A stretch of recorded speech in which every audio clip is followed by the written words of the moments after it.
សំដីគ្រប់មាត់ឡាយជាប្រយោគចុកឈាមបេះដូងត្រូវរំជួលប្រែស្នាមក្តៅផ្សា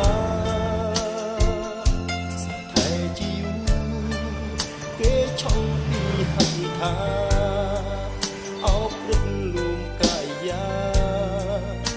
ជាស្និទ្ធស្នេហាអត់ខ្មាស់ប្រយោជន៍អ្វីនៅសល់មិនសមរាប់ខ្ញុំបើត្រង់ចាំពុកចិត្តរឹងរឹកអមះទាំងកាយទាំងចិត្តគេស្និទ្ធស្នេហ៍